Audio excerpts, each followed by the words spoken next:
Olá pessoal, tudo bem? Bem-vindos à primeira aula do canal. É, o nosso canal ele não vai ser focado apenas na questão de bioquímica, né? Mas em todos os assuntos relativos, né, à questão médica, à formação médica, tudo que envolve, né, essa área da medicina no geral. E hoje vamos começar falando, né, um pouco a respeito de proteínas, sua digestão, a sua parte bioquímica, né, como o nosso corpo absorve, digere as proteínas, né, e a função, né, desse grupo tão grande, né, de macro, que é um macronutriente tão grande, tão importante para a constituição do corpo humano e para o bom funcionamento também, né, do corpo humano. Bom, o que são proteínas, né? É bom a gente começar já pela base. As proteínas, elas são um agregado, né, de peptídeos, e os peptídeos, por sua vez, são um conjunto de aminoácidos. Então vamos, né, do básico, né? Aqui a gente tem, né, nessa ponta da inferior direita, nós temos aqui aminoácidos, representando, né, a base fundamental do que são as proteínas. E os aminoácidos, eles são um grupo, né, amina junto com o cetoácido, que é uma cadeia carbônica. Esses, esses dois grupos juntos vão formar os aminoácidos, né? O próprio nome é bem sugestivo de que se parte, né, de um grupamento amina com cetoácido. E esses aminoácidos, eles vão, né, se encaixando, se juntando a partir de ligações covalentes, chamadas ligações peptídicas, que são as ligações típicas da proteína, que vão ser uma ligação do grupo carbonila com o grupo, né, é, amina. E essas ligações covalentes vão ser chamadas de ligações peptídicas. O corpo humano ele vai ser capaz ali de estar em contato, né, com 20 aminoácidos, né, no corpo humano, né? Vamos ter 20 aminoácidos no geral, que vão ser divididos em aminoácidos não essenciais e aminoácidos essenciais.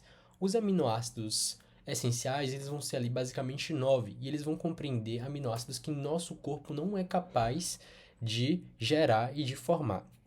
E esses aminoácidos essenciais, eles devem ser incluídos na nossa dieta para que a gente não tenha uma carência, né, uma falta e, né, como consequência, um problema relacionado a essa deficiência, essa falta desse aminoácido. E os outros 11, eles vão estar relacionados aos aminoácidos que nosso corpo ele é capaz de sintetizar, né? Ou seja, de produzir e assim utilizá-los de forma endógena, né? Nós vamos ser capazes de produzir ao todo 11 aminoácidos, mas no total 20 aminoácidos são, né, presentes no corpo humano e são importantes de igual modo, mesmo sendo essenciais ou não essenciais. Bom, sobre a estrutura das proteínas, né? Como eu já falei, eles vão ser formados, né? Elas vão ser formadas de aminoácidos que vão estar ligados por ligações peptídicas, que por sua vez vão formar peptídeos. Um peptídeo ele vai ser basicamente ali uma sequência de 50 aminoácidos. E essa sequência de 50 aminoácidos, ela vai ser importante porque a alteração, vamos dizer, se temos uma sequência ABC e essa sequência for possivelmente ali alterada para ACB, isso aí já dá uma diferença, né, na função, no tipo de proteína e em como ela vai interagir com o nosso organismo. Então, é muito necessário que essa sequência de aminoácidos ela esteja, né, ali de uma conformação adequada e condizente com o que ela realmente vai realizar no nosso corpo. Então, a gente fala de estrutura. A primeira estrutura seria realmente essa, né? A estrutura primária é a estrutura que diz respeito a essa sequência de aminoácidos, né, nessa proteína. Já a estrutura secundária, ela vai estar relacionada a como, né, esse arranjo das cadeias polipeptídicas vão estar em conformação estável, né? Ou seja, vão existir vários tipos, mas as principais formas de conformação que nós temos, e é importante a gente saber, é o tipo é, hélice, né? Hélice alfa e o tipo folhas beta. Aqui na imagem, né, da direita para a esquerda, nós temos um tipo, né, hélice, né? E então, hélice alfa. e é um tipo de conformação estável para as proteínas. Quando a gente fala de estrutura terciária, vai ser uma dimensão da formação, né, da conformação proteica, que vai ser assim muito importante e crucial quando a gente fala sobre a função da proteína, porque esse dobramento tridimensional ele vai estar relacionado ali à exposição, por exemplo, do sítio ativo. E o sítio ativo, como a gente sabe, por exemplo, enzimas, vai estar relacionado à função dessa enzima, à especificidade dessa enzima. Então, esse é um dobramento muito importante, né? E ela vai ser auxiliada, por exemplo, por moléculas chaperonas para esse dobramento acontecer. Mas a própria sequência de aminoácidos também, ela vai estar relacionada a esse dobramento. Ela já vai indicar o tipo de dobramento terciário que vai acontecer. E a estrutura quaternária, ela vai ser ali a ligação de subunidades proteicas. Quando a gente pensa na estrutura quaternária, a gente tem que lembrar um pouco sobre a hemoglobina, que vai ser também um exemplo mais simples para a gente pensar aqui no momento. Esse ali na imagem, né, essa terceira imagem aqui, ela vai ser, por exemplo, a ligação de duas subunidades alfa com duas subunidades beta. A hemoglobina, ela vai ser, então, essa proteína que vai ter uma estrutura quaternária, que vai ser a ligação, então, de duas subunidades alfa e duas subunidades beta. Então, esse vai ser um tipo de dobramento proteico também relacionado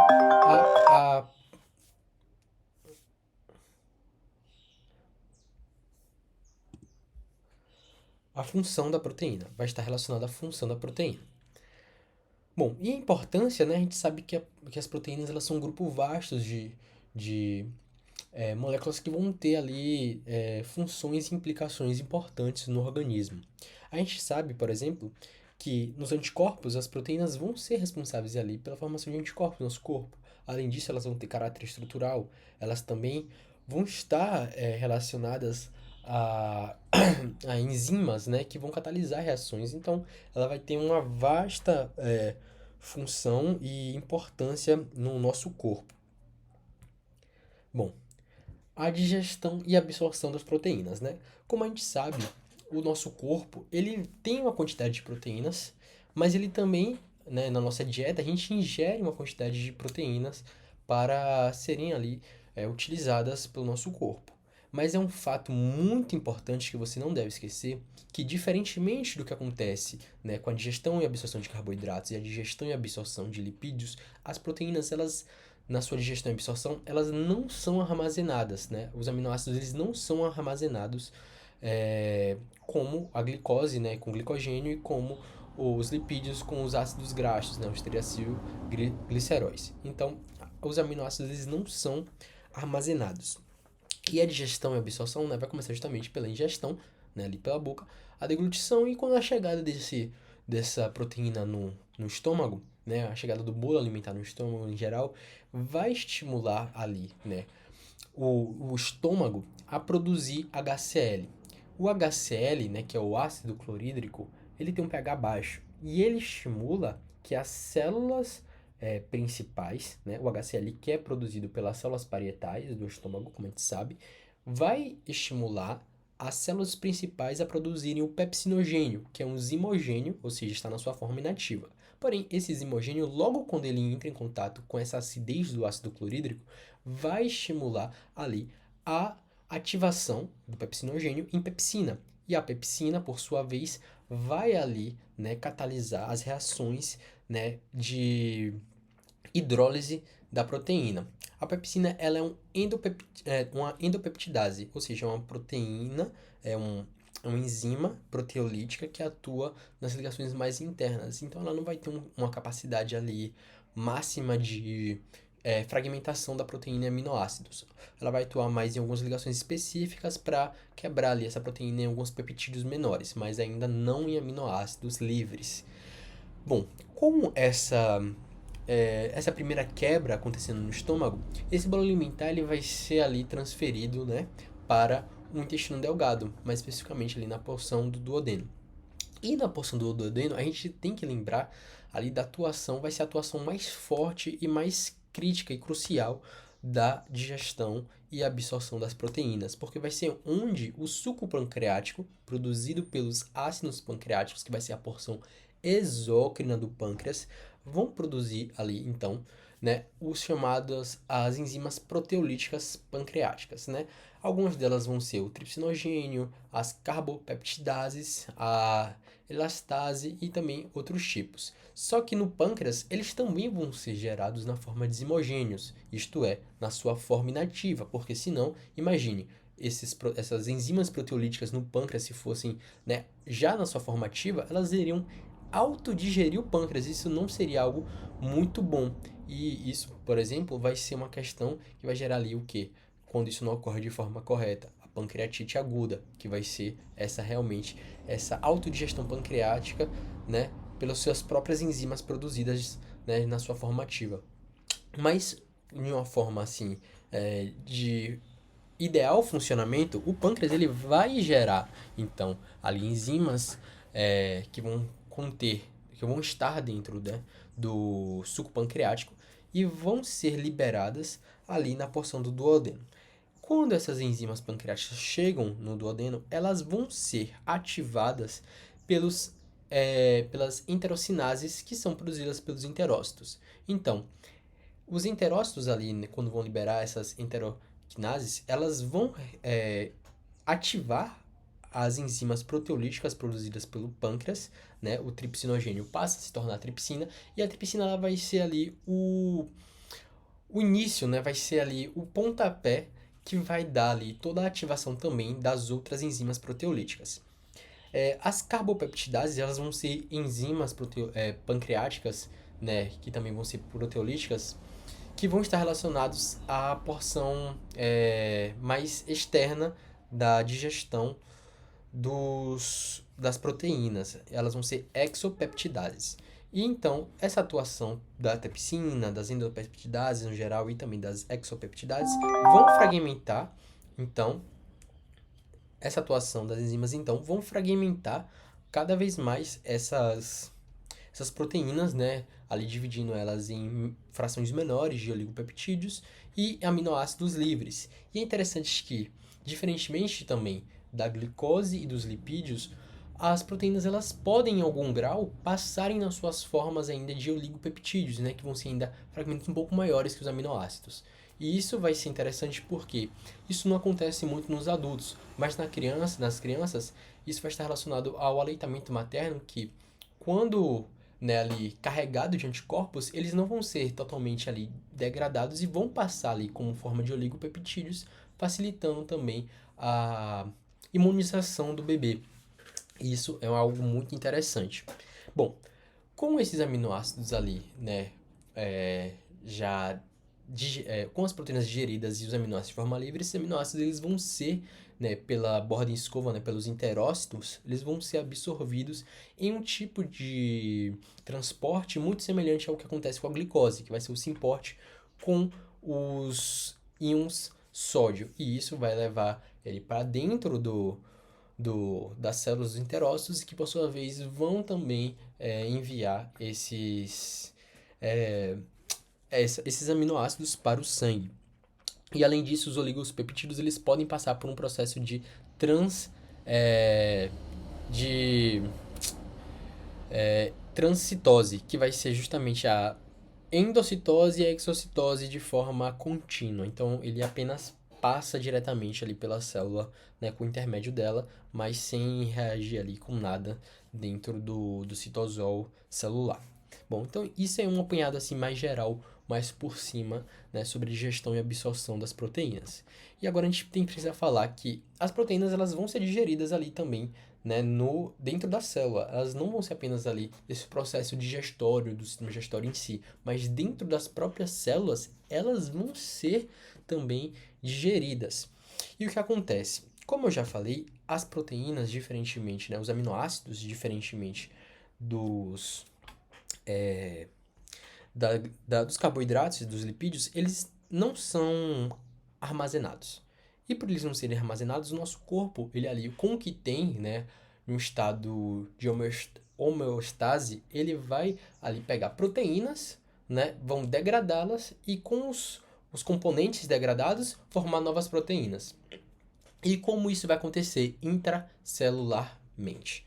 Bom, essa proteína que vai ser degradada, ela vai ser marcada, né, por enzimas chamadas de ubiquitinas. E essas ubiquitinas vão, entre aspas, ubiquitinizar essas proteínas, né, formando ali meio que se fosse uma sinalização ali nela, vão se agregar de forma bastante é, é, vão se agregar, né, de forma geral essa proteína, sinalizando que essa proteína vai ser degradada. Isso vai acontecer ali basicamente no lisossomo, né? Mas quando ela vai estar ubiquitinizada, ela vai para o citosol. E no citosol, então, é, ela então vai se ligar a um complexo multienzimático, né, do proteossomo. E o proteossomo, por sua vez, vai hidrolisar essa proteína e liberar a ubiquitina que vai ser reciclada. Então, de forma geral, recapitulando, o que vai acontecer dentro do lisossomo vai ter pode acontecer também de algumas proteínas, né, do próprio lisossomo, de proteases do próprio lisossomo, que são catepsinas, degradarem, né, ali algumas proteínas de meia-vida longa, maiores, elas vão realmente ali degradar ali no lisossomo. Mas o segundo passo ele vai acontecer principalmente no citosol, com a ubiquitina. E a ubiquitina, ela que está presente em todas as células eucarióticas, vai marcar ali a proteína que vai ser degradada e assim permitindo a sinalização correta dela de degradação que vai se ligar ao proteossomo, né, que vai ser um complexo multienzimático e vai assim hidrolisar essa proteína, fragmentando ela em aminoácidos, né, que vão poder serem utilizados. Bom, então como vai acontecer então a degradação de aminoácidos, né? A degradação de aminoácidos vai acontecer de forma simplificada ali e geral, dividindo a parte, né, do grupo amina e a parte do esqueleto de carbono, que vai ser o alfa-cetoácido. E como isso acontece? Bom, em três circunstâncias normais vão acontecer a degradação de aminoácidos, né? Geralmente, quando os aminoácidos ali, né, em um rearranjo proteico, por exemplo, como a gente acabou de falar, a proteína A, ela tem X aminoácidos, e quando ela é degradada, ela vai liberar essa quantidade X de aminoácidos para serem utilizados. Porém, às vezes acontece que essa quantidade total de aminoácidos liberados não é completamente utilizada para a fabricação de uma nova proteína, ali sobrando um excedente. E esse excedente, como a gente já falou, o corpo não guarda esse excedente. Ele precisa ser excretado. E para ele ser excretado, então esses aminoácidos vão passar agora por um processo de degradação. Além disso, quando a dieta também é rica em proteínas, vai acontecer também um excedente de aminoácidos, que também vão ser degradados, e a parte, né, não necessária vai ser excretada. E também quando as proteínas vão ser utilizadas, né, em um jejum prolongado, ou em caso de doenças como diabetes, ela vai ser utilizada na indisponibilidade de glicose. Então, nesses três casos, vão ocorrer a degradação de aminoácidos. E como isso vai acontecer, né? Os aminoácidos, eles vão ter o grupo amina, como eu falei, e um grupo cetoácido. E para eles serem separados entre si, né, vai ser necessário a atuação de algumas enzimas importantes, né, quatro enzimas principais no nosso organismo, que vai ser o quê? O glutamato, a glutamina, o aspartato e a alanina. Todos esses quatro agentes, eles vão estar relacionados ao ciclo de Krebs, isso é muito importante. Por exemplo, o glutamato e a glutamina, eles vão ser é, é, antecedidos, né, pelo alfa-cetoglutarato, enquanto o aspartato pelo oxalacetato e a alanina pelo piruvato. E então, todas isso aí vai estar bem relacionado ao ciclo de Krebs e a gente vai ver um pouco à frente, né, essa interconexão entre esses dois ciclos, que é muito importante. Bom, e onde vai ocorrer essa degradação? Ocorre principalmente no fígado, e isso é importante porque, basicamente, quando a gente fala em metabolismo, o fígado ele vai ter um papel fundamental, basicamente o metabolismo de tudo que a gente consome, né? Ele vai ser ali realmente a primeira passagem, né, basicamente das substâncias ingeridas, então ele vai ter esse papel importantíssimo. E como isso vai acontecer, né? Bom, Para retirada do grupo amino, desse aminoácido, vai ser necessário, por exemplo, como eu falei, da formação do glutamato. E como isso acontece? O alfa-cetoglutarato, ele não tem esse grupo amino, então ele vai receber esse grupo amino, né, a amônia, por exemplo, e vai se transformar em glutamato. E esse glutamato, assim, ele pode, então, circular pelo nosso organismo. Além disso, a gente tem também a alanina, que vai ser uma vai, vai ter origem do piruvato, né? E o piruvato, ele vai ali, principalmente nos músculos esqueléticos, né? Vai pegar também esse grupo amino e se transformar, né, na alanina. Esses dois são os principais. E quando a gente fala nisso, por que é necessário esses intermediadores do grupo amino, né, para esse carreamento? Porque a amônia liberada, né, no sangue, caso realmente só acontecesse essa disjunção entre o grupo amino e o grupo alfa-cetoácido, a amônia liberada ela é muito tóxica e por ser muito tóxica, ela não faz bem para o nosso organismo, né, de forma livre. E além disso, ela é muito solúvel em água. E o que isso significaria? Nós, né, teríamos ali, na excreção da amônia de forma direta, nós teríamos uma desidratação, porque ela carrega muita água consigo. E isso seria prejudicial para a gente, né, para a gente regular a água no nosso corpo, né, no corpo humano. Então, é necessário que aconteça, né, esse transporte via essas quatro enzimas principais, que são o glutamato, a glutamina, a alanina e o aspartato. Bom, quando formam-se esses grupos, né, que são, vamos dizer assim, carregadores de grupamento amino, vamos poder então iniciar o ciclo da ureia, que vai ser o grupo amino, né, que precisa ser agora excretado. O alfa-cetoácido que foi liberado, né, na disjunção do aminoácido, ele pode ser utilizado como via energética ou também como via de formação de novos aminoácidos e novas proteínas. Então ele vai ter essas duas vias aí principais. E como vai acontecer o ciclo da ureia? Bom, o glutamato, né, que vai estar carregando o amino do aminoácido, que foi, né, ali passou por um processo de transaminação, ou seja, passou o grupamento amina pro alfa-cetoglutarato, que se formou o glutamato, ele vai chegar ali no interior da mitocôndria e vai passar por um processo de desaminação. E o que é esse processo de desaminação? O processo de desaminação, ele vai ser realmente ali a reação, entre aspas, do glutamato com o NAD.